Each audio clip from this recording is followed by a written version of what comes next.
We are not always good at protecting ourselves.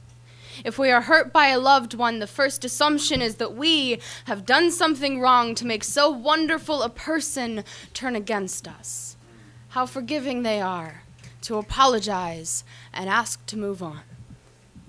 When your fingers stretch outward, grasping at the sliver of doorframe that might lead to freedom, remember that your hands do not see the same way that your eyes do.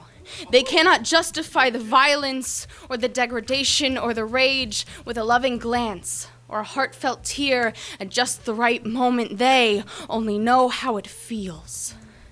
They only know how to claw their way out. At times like this, you will remind your eager hands and your feet that itch to run and your heart that beats too hard that this is your home. You look around and remind yourself of all the nice things you have here, of the meals of favorite foods and the bed sheets picked out with your lover and the first taste of domesticity, the flirtation with the future and the deep, unshakable love that you are convinced you could only ever get from him. That he is convinced you could only ever come from him. Right. Your head will strain against the body's inclination to get out while it can, swimming in rationalization and reassuring tones. This is not a trap. This is a home.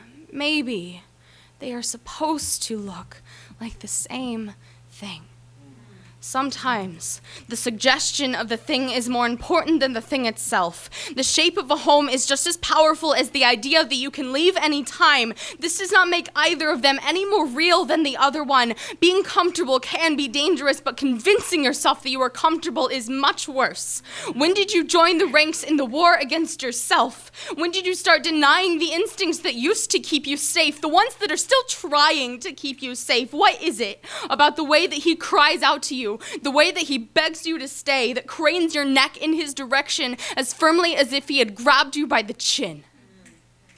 When you grip the frame of the front door of the place you can no longer call your home, propping yourself up against the nauseous wave of rejection flooding your anxious mind, do not look back. Your eyes will only ever deceive you.